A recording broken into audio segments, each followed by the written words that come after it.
I used to ignore politics, not in a proud way, not as a statement. I just didn't center my life around it. It felt distant and abstract, something that happened on screens, in headlines, in arguments that never really mattered or went anywhere. I cared about people, I cared about art, identity, culture, how we relate to each other. Politics felt like this separate thing that professionals handled badly somewhere else, and for a long time that worked. But lately, it feels impossible to stay detached, not because I suddenly want to be political, but because politics stopped being something you can just opt into. It started opting into you. Now it's not just about laws or elections, it's about who you are as a person, what you like, what you don't say, how you're interpreted, and that's the shift people are reacting to, even if they don't have a language for it. When politics is about policy, you can disengage. When politics is about identity, disengagement feels like absence or guilt or complicity. And suddenly everything feels politicized. Movies aren't just movies, they're statements. Brands aren't neutral, silence isn't neutral. Even trying to exist without commentary becomes commentary. And I think what's unsettling is that a lot of us did not sign up for this version of politics. We didn't wake up one day wanting to turn every aspect of life into a battleground. But as trust in institutions collapsed, governments, media, corporations, politics became the place where people started working out who they are. Because when systems stop feeling legitimate, identity rushes in to fill the gaps. That's why disagreement feels so personal now. You're not arguing about an idea. You're arguing about someone's sense of self, their values, their safety, their belonging. It's not just happening in the US, it's a global thing.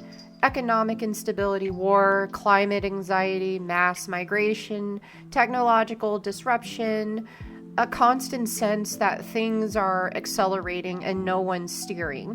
When people feel powerless, they don't calm. They become symbolic. They look for meaning in signals. They sort the world into allies and threats. They cling to certainty, even brittle certainty, because uncertainty is exhausting. So politics absorbs everything, whether it's art, language, humor, identity. Even the act of opting out becomes politicized because neutrality starts to look like privilege or indifference, depending on who's watching. And I think that's why people like me, people who used to keep politics at an arm's length, are suddenly paying attention. Not because we want to debate people all the time, but because politics now frames how we're seen. It shapes how people read our values, our silence, our presence. And here's the part that makes me very uneasy. This constant politicization isn't just organic, it's useful. When everything is political, attention fragments. Energy gets spent on symbols instead of systems. People fight culture wars while power structures quietly stay intact. Outrage is loud, structure is boring, and social media pours gasoline on all of it. Algorithms don't need nuance. They reward certainty, they reward conflict, they reward identity friction. So the most extreme voices rise to the top, and suddenly feels like everyone is just screaming. Even though most people are just tired, and that fatigue matters, because when people burn out on politics, they don't become free, they disengage. And disengagement doesn't weaken power, it just makes it less accountable.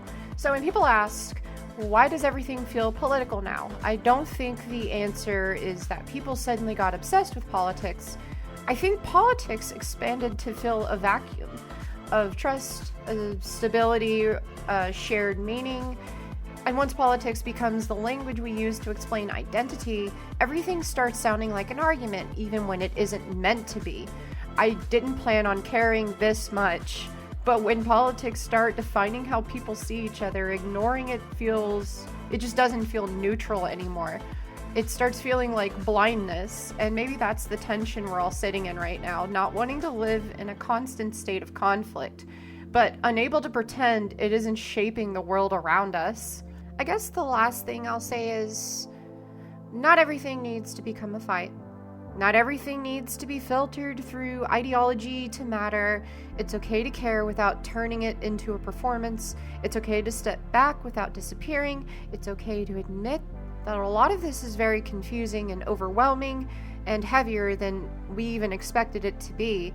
I don't think the answer is pretending politics doesn't exist. I also don't think the right answer is letting it swallow our entire life or a sense of self. If everything becomes political, then nothing gets the care it deserves. Not people, not art, not truth, not solutions. So maybe the goal, at least for now, isn't to have the loudest opinion, but to stay conscious. To notice when language is being bent, when fear is being sold, or when identity is being used instead of understanding. To slow down, to think, to ask why before reacting. Because the moment everything feels urgent all of the time, that's usually when we stop seeing clearly. And clarity, especially right now, might be one of the most quietly radical things we still have. And if you made it this far to the end, thank you for watching, and have a good one.